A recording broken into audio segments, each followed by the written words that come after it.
Now, since then, I talked to you for the first time a few weeks ago. Yeah. going on to a month ago. Yeah. Good. And then you told me that so many things have been going on in your life. Okay. Yeah. Now, some of them are life-changing events. Yes. Okay. Yes, they were. And I would like you to for us to talk about them, because for me too, I had a life-changing event in my life. Okay. Yeah. So, yeah. And see, these things are more common amongst people like us, our age group. Okay. Yeah. And yes, you're right. Yeah. It's important for us to talk about these things. And yeah. So what do you want to tell my guests, my audience about your situation? Yeah, about my life-changing events. Yeah. I think when I look back, we could talk about quite a few. Yeah. But I imagine you'd be interested in the one that has impacted me the most. Yeah. And I feel like a diagnosis of seizure disorder in 2018 is the one that has impacted me the most. And if you like, if your listeners like, I'm happy to share part of that story. Please share. So 2012, December 2012, I was working for a research firm by then, and I was actually on leave, and was having coffee with a friend, and literally 1 minute I was fine. In fact, we were discussing whether to order cake because we were both ladies and conscious of our weight. And then the next, I wake up in a dark room. Wow. So I open my eyes, and it's the clinic, because how I was at the Aga Khan Hospital satellite clinic. So we have the main hospital on Limuru Road, Nairobi, but there are sort of several smaller clinics around the city. So yes, I was in that satellite clinic, and I woke up to find my cousin and my aunt, and I was told I had had a seizure. Never had it before in my life. So I'm like, I really want to know what's behind this seizure. So from where we were, the nearest hospital was in an area called Karen. You may or may not know it. And so there's a hospital for that area, Karen Hospital. So we went there. My cousin drove me there, and I was admitted. I proceeded to be admitted for 5 days. They did all sorts of tests on me, many of them blood work.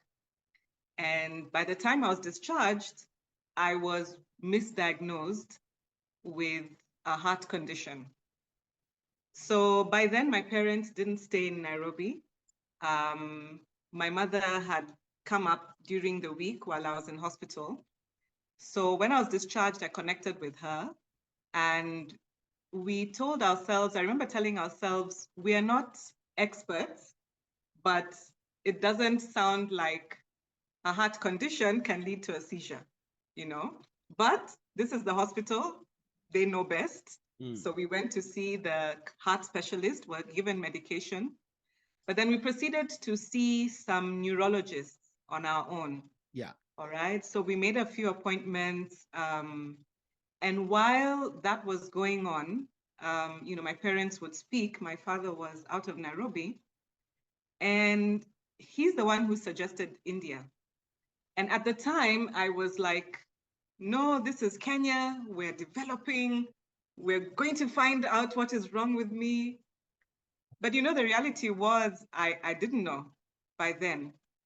I didn't even have an explanation to give my bosses.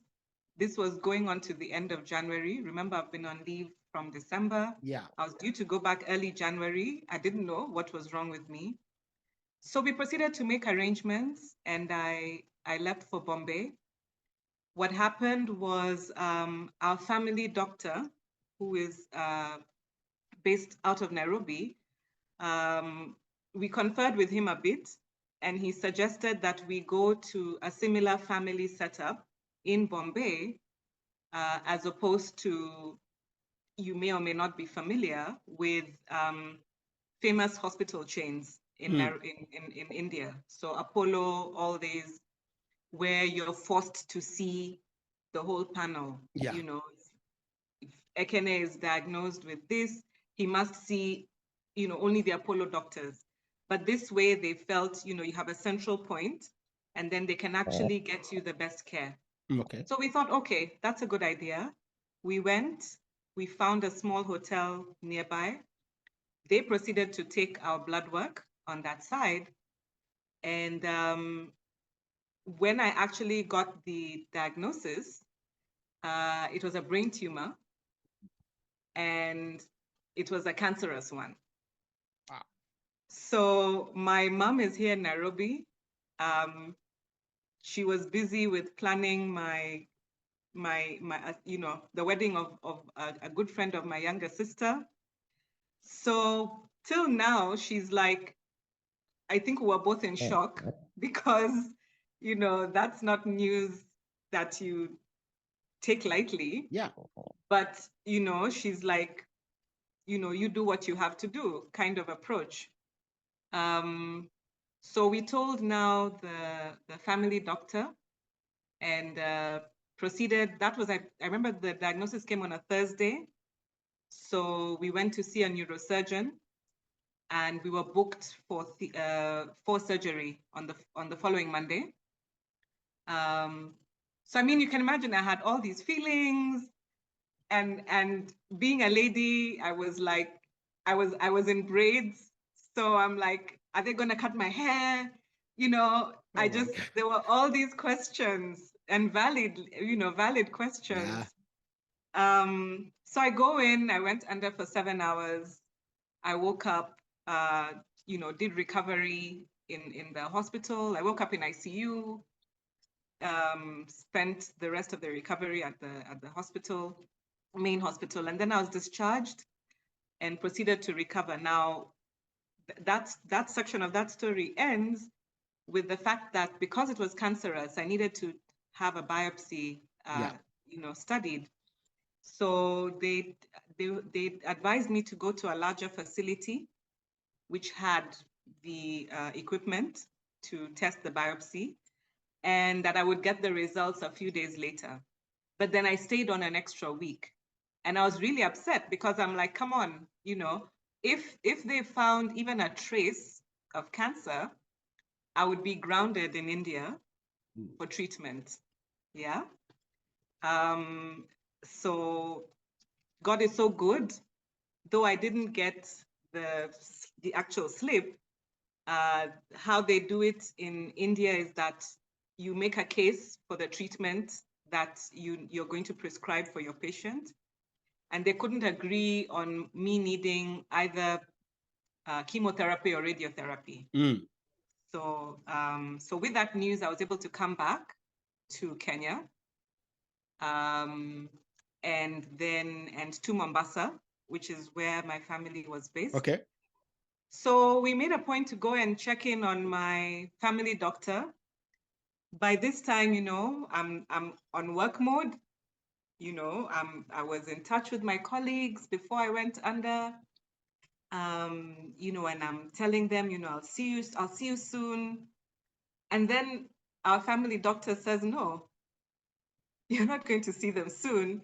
You've had intense surgery on your brain and on your head. You need at least 3 months to recover. So I'm like, okay, so that section of that story ends, because by that time, remember, I was talking about leave in December. Yeah. Getting the diagnosis in February. So I'm now going back in May and telling them, you know, this is what was wrong. This is what has happened. And the MD of that company was really, really good. as far as, you know, that they'll make arrangements around me. Yeah.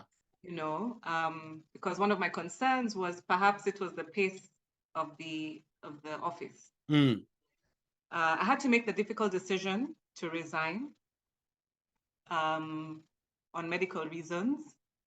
And then I also had to make arrangements to travel back to India. So you resigned. I'm back in Nairobi. I've resigned from my work. I've made travel arrangements to go back to India for review, was given a clean bill of health, very excited. Yeah. Actually held a Thanksgiving service at the end of that year. And 2014 starts. And one of the things that you're medically advised against when you've had a seizure is self-drive. Yeah. Yeah. So I was off self-drive for a year, very excited that I could now drive at the beginning of 2014. So 2014, 2015, I lose my grandmother in 2016. And we've just come from burying her, and I have another seizure. And I black out, find myself in a on a wheelchair at Juja Hospital, which was not too far from where we were. And then, you know, was taken to Aga Khan Hospital for observation. So what happened after that was several years of seizures. And each time I would take an MRI, go and have it, you know, examined. Yeah, and analyzed. And there's no record of anything. So you can imagine I'm very frustrated by this time, until I got my diagnosis in 2018 that I have epilepsy.